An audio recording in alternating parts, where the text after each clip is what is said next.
This is the Jazz Violin Podcast, episode 66, and this is part 2 of my chat with Christian Howes.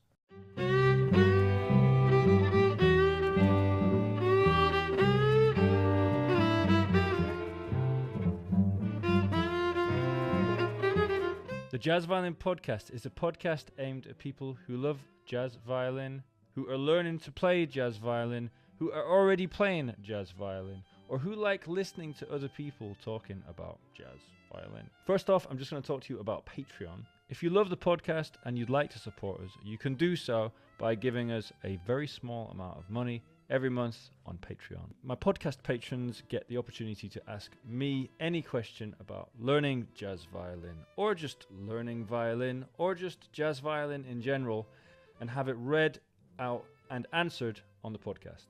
I'll be reading out one of those questions and answers at the end of this episode. Patreon is also the place that you can get involved in my teaching. There are a bunch of different tiers on Patreon, where you get varying degrees of access to all of the teaching material that I produce every month. I have a course on there for people who are just starting out playing jazz. I have weekly guided practice sessions with me every Monday evening. I have the opportunity to get one-to-one feedback from me, all based on what you need. I do monthly live streams for all of my Patreon people, and I also do a monthly live Q&A. If you're learning to play jazz violin, I think I can help you. The link is in the description of this podcast. This is the second part of my chat with the amazing Christian Howes. He is an amazing violinist and has been educating violinists how to play alternative and improvised styles with his Creative Strings program since 2011. Check it out. Dive into what you said. Yeah, like what you said is figure out what you want to get out of it. I like that, because it's like, well, why do you want to get into whether it's jazz or whether it's something else? People talk about this. I've heard people, a lot of gurus or whatever, say that there's 6 universal human desires or 5 universal human desires. You know, it's something like we all need safety. We all need safety and security, connection, to feel needed, to feel seen. It's these types of like basic fundamental human needs. And so a lot of times when we ask a question like, do I want to play jazz? It's like, well, why do I want to play jazz? Well, I want to play jazz so that I can have more opportunities to earn money, more possibilities to earn money, or because I want to find other ways that I can connect with people and meet other musicians that's not limited by only playing in an orchestra, where, you know, that's hard to find, or because I want to feel seen. I want to feel special. I want to feel that I have a voice. I want to feel that my unique personality is being received and acknowledged. Or it's like, I want to contribute something to the world. I see my place as a musician as being like a healer, a giver, a community builder. And I see that this gives me more ways to do that, right? So those are 4 very different points that we can arrive at of why do I want to do something. And again, let's not just say, why do I want to do jazz? It's like, why do I want to go beyond exclusively playing prescribed parts? Yeah. Which someone responded to my, I have a newsletter. I have over 10,000 people on my newsletter. Anybody's welcome to join it at my website. But I wrote the other day about how there's a lot of wonderful classical teachers out there who will offer as part of their promise. They'll say, come study with me if you want to win auditions. I will help you win auditions. Well, that is one reason to practice, because you want to win an orchestra audition. Now, I guess that in the UK and in Europe, there's more orchestras. I don't know, but I don't think there's even that many over there. But in the US, there's just not a lot of orchestras. And it's definitely not the way it was in the heyday, where like you could have this sweet life. I'm not even sure if how sweet of a life it was, but it was made out to be. So I said in my newsletter, I said, look, if you want to win auditions, if that's your thing, if you want an orchestra gig, power to you. Go for it. I mean, and everything that comes with it. I mean, that's very competitive for fewer and fewer spots. It's hard. Not everybody is going to be able to win that gig. But I'm not going to tell you you can't do it. You might be able to do it. But I said, on the other hand, if you wanted to get something else out of playing music, maybe it's not solely to get an orchestra audition, but maybe you see that there are other opportunities to earn money as a musician, keep your instrument in your hand, or maybe you just want to be able to connect in different contexts, different situations, different communities, different musicians, all kinds of musicians beyond orchestra. Then you're going to want a different teacher. Yeah. You're going and now somebody took issue, and I said, because some people, winning auditions could be a reason for somebody. But for a lot of people to play music, I think we want to optimize our musical activities and our practice and our lessons around joy, health, and connection. And I said in my newsletter, so, those could be some of the reasons that you look for another coach who's not making their core promise to help you win an audition. And I had a classical reader write me back, and they basically said, I could tell it triggered a nerve. Yeah. And first of all, they said, I find that I get all those benefits from just practicing classical music. Okay. They said, so like, I guess they were referring to like joy, health, and connection. And they were like, so it's not so much the kind of music you play, and, it's more about the process. And if I'm practicing classical music, it's like yoga or exercise or meditation or like any process, like a discipline, and I get all these things out of it. And my response is awesome. Great. Good for you. So if you're a person and you feel like, no, exclusively, I want to play classical music and I'm going to practice it. And what's wrong with you people? Don't you realize this is everything I need? Good for you. Seriously, good for you. I'm super happy for you. And let me be clear. I love classical music. What I'm advocating for is not either or. I'm saying yes and. So I enjoy classical music. But now this person went on to say, they said, and, of course, classical music is a little bit, the classical music world may be narrowly defined, as you said, Chris. But if you look at the best players, they're all creative in their own right. And I said, absolutely. They are creative and it's narrowly defined. and the definition of being narrowly defined means that it excludes. So if you are exclusively practicing playing prescribed parts, yes, you may get a lot of benefits out of that, but you are also absolutely being excluding yourself from other opportunities. So definitely. So if you are exclusively practicing playing prescribed parts, yes, you may get a lot of benefits out of that, but you are also absolutely being excluding yourself from other opportunities. Definitely. And I mean, all you need to do is spend one minute in an orchestra, in any sort of orchestra or any sort of orchestral setting with professional orchestral players, and you'll see the difference between how they work and how it all works, and how it all works when it comes to more like jazz or pop or alternative styles, whatever. Yeah, it is a big difference. But doesn't have to be that. And actually, it'd be interesting.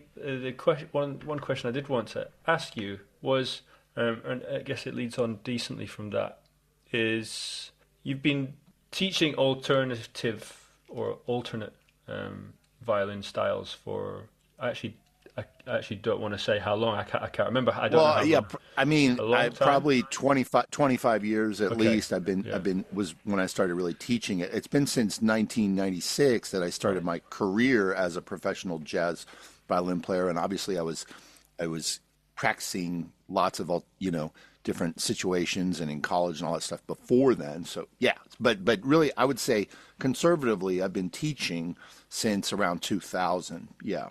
Yeah, and I wasn't a very good teacher when I started, but I think I've gotten better over 24 years. Yeah. Well, yeah. Well, that's good to know, because hopefully I can get better as well. But going forward, how has it changed? How is the landscape changed? The string landscape. So I guess a lot of the time you're teaching people who it might be their first foray into anything that's not classical. And how have the students changed over those 25 years, if at all? The landscape has definitely changed where there's a larger, it's easier to find more people that are doing things beyond just classical music or what in the past might have been these less visible like fiddle communities, right? There's a wider swath. You can see more people. I mean, in 1996, when I really started like to be a professional jazz violinist, I only knew of like a handful of people in the world that were jazz violinists.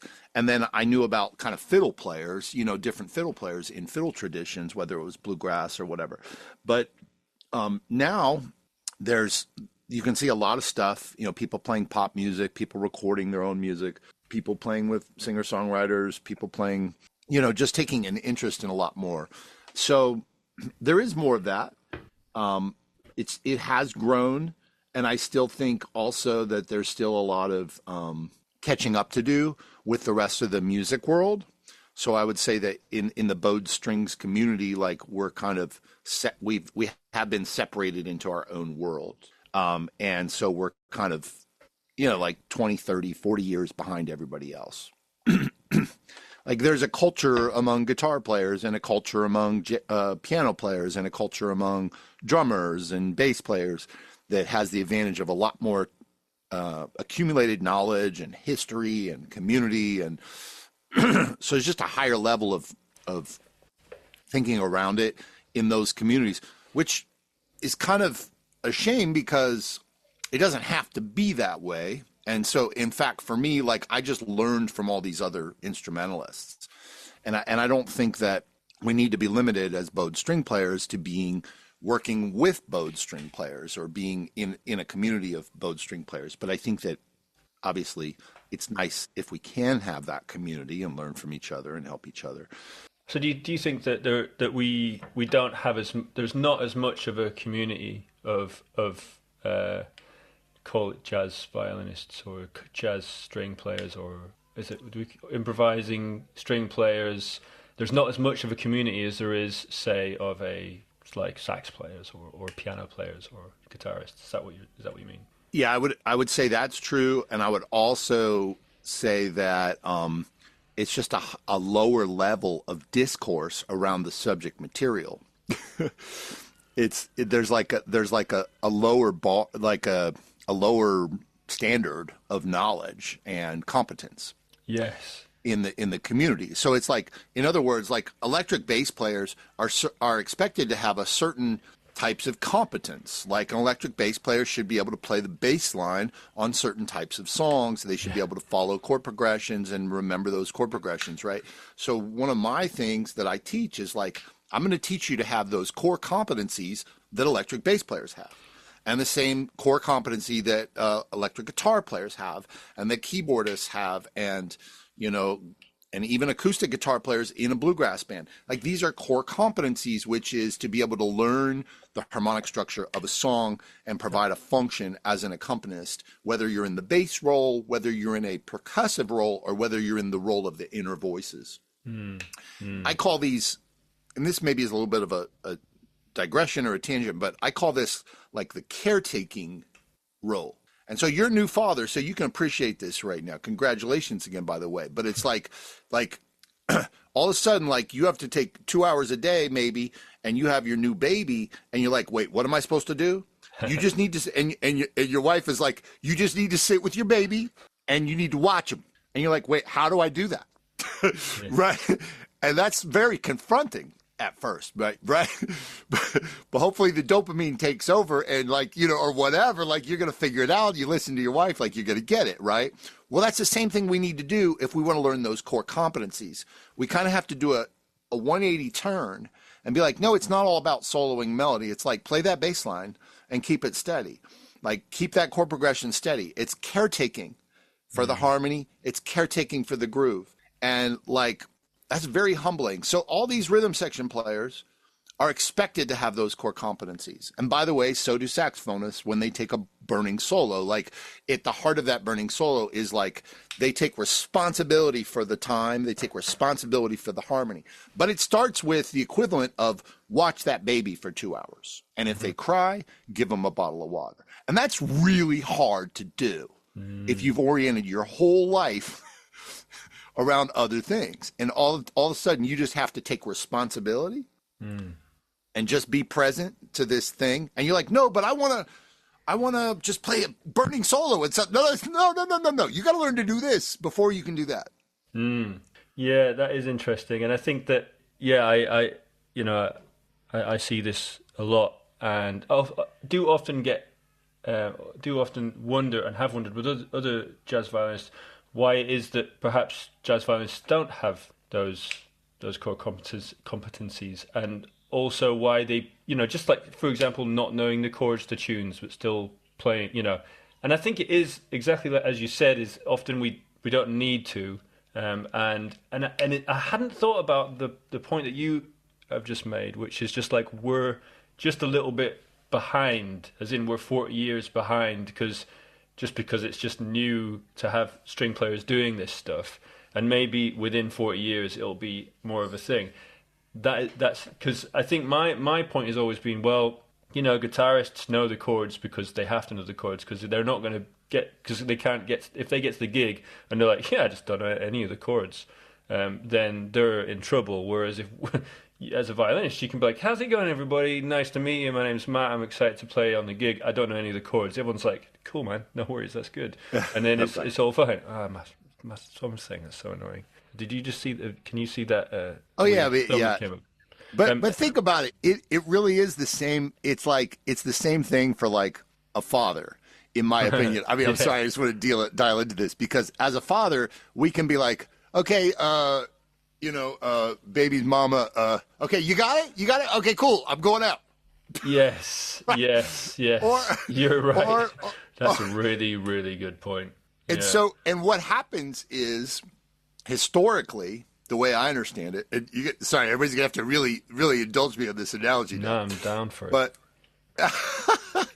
historically, right, in some instances, a man would, have the mantle of, they're going out, they're working, whatever. And it's like, well, a lot of times men will have said in the past, I want to make sure I'm careful how I'm saying this, but it's like, no, let's say a hypothetical man could say, I'm just not good at watching babies. Yes. So baby mama, you do that. And that, I've heard that described as subjugation via feigning ignorance. Right? So, yes. Because the mum can't do that. She can't be like, yeah, I'm just not very good at looking after babies. You do it. That's not what ever happens. Exactly. Yeah. So isn't there an analogy? It's like 100%. You walk into the band and you're like, I'm here. I'm ready to play like our whole set. But I'm not really good with theory. I'm not really good with chords. I'm not good at strumming. So you guys do that, right? And that's how the ignorance persists. Now here, let me take the analogy a little bit further, because the man, by the time their child is, 6 or 12 or 17, and the hypothetical man it's the child's 10, and they say, my child really seems to have a great relationship with my child's mom, but not as close of a relationship with me. And you go to your wife and it's like, how come our kid always cries to you? How come our kid always wants to be with you, wants to drive with you, trusts you more, blah, blah, blah. How come I don't have a strong relationship with the child, right? Yeah. If you want that strong relationship, you have to do those things, those caretaking things. And that's why the rhythm section has their own little inner jokes, and like they all look at each other with those knowing glances on stage, but they don't look at you that way. Yeah, man, I get it. That's very good. I like it, and it's perfect for my current situation as well. So it's very good point. I've never thought about it like that, and it's very good. If you want the relationship and the respect of with the other musicians who are a part of a rhythm section, and if you want a deeper relationship with music itself, then you have to take the caretaking responsibilities. Yes. And and at the beginning, just like in Matt Holburn's life right now, the moment of truth is once that baby is born, and every year for the next 20 years, you're going to have that. You're gonna reflect on it, because for a dad, at least for me, like when the baby was born, like I didn't feel like the biological thing maybe exactly in the same way that my baby's mom did, right? So I kind of had to make a choice, like how far do I want to go with this? What kind of dad do I want to be? And of course, part of that is a conversation with a baby mama and all that stuff. But not to go too deep into it, but it's like you're gonna make that choice right now with your new baby, and you're like, what am I gonna do? What's this gonna look like? I have to learn these new things. It's gonna be uncomfortable. How much of that do I want to do? And I think after a year you can reevaluate it. After another 3 years you can reevaluate it, and it'll change as a baby. But I think that's like the same thing for us when we're examining our relationship with music. It's like which of these responsibilities do I want to take on versus not take on? You know, which one of these core competencies do I think is actually going to really pay off? Caretaking. Anyway, sorry, I got a little. No, it's interesting. You know what? I mean, I'm just to finish off this point, and actually, I think we'll wrap it up really soon. To finish off this point, I actually where I've seen those core competencies the most have actually been from. I often end up doing this, and maybe people don't like it, but American musicians seem to have those core competencies, those caretaking skills more than European, and I'm going to put Brits in European still. European musician, violinists, string players, and I would, if anyone doesn't agree with me, then I'd be happy to be told that I'm wrong. But in my opinion, I think that when I've played with American string players, I've never played with yourself, Chris, but I know that you do have that stuff. But I'm thinking of people like Jason Anick, Gabe Teresiano. The thing that really, that when we had a little play, I came away thinking those guys can comp so nicely. I enjoyed playing underneath them, over the top of them so much.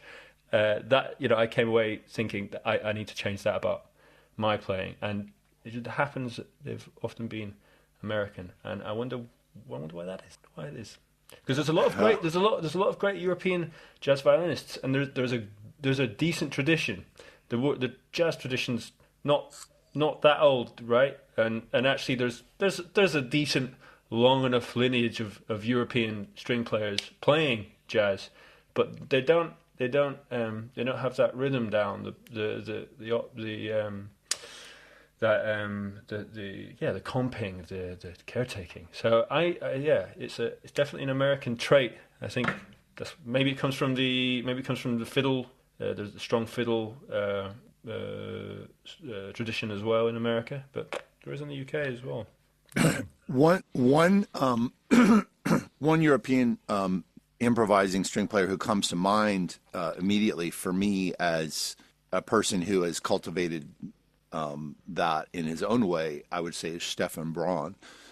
He kind of has he spends a lot of time with drums or percussion or just doing rhythm exercises, and obviously he is very comfortable as a cellist. Well, I shouldn't say obviously, because there's a lot of cellists who are also resistant to learning to have the bass function, because they're like, I don't want to be relegated to bass function. I'm like, no.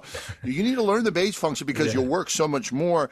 And also, my violin students have to learn bass function. So, and it's like, but Stefan's like, he's like super strong with bass function and also with like groove and just practicing time, like even outside of the cello, just like, and obviously inner voices and all that stuff. So he's one that really sticks out to me.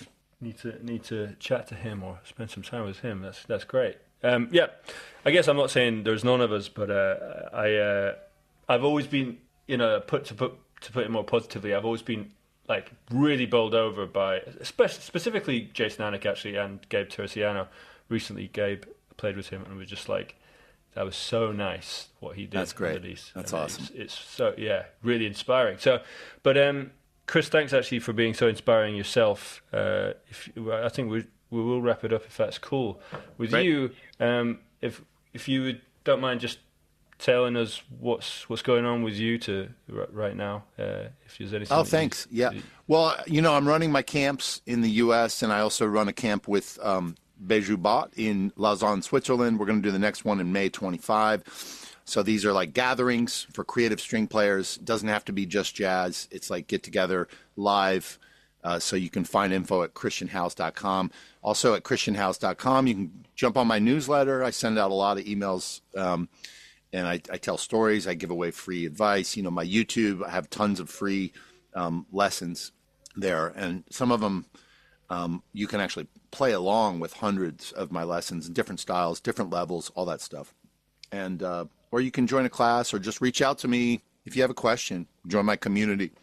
I have a practice community that I get on with people and help them out with stuff. So, yeah, thanks for everything you're doing, Matt. I appreciate it, man, and congratulations on being a father. That's incredible. Thanks, Chris. I do wish I'd had a bit more time and could chat to you about your practice community, but maybe another time. We'll do it another time. It's all good. Thanks. Yeah, great. Good to be in touch, man. Take care. Yeah, dude. See you later. Guys, thanks so much for listening today. If you'd like to have your questions read out on the podcast, you can become a podcast patron on my Patreon account. You can also get involved with all of my other teaching on there as well. The link is in the description. Thanks very much for listening.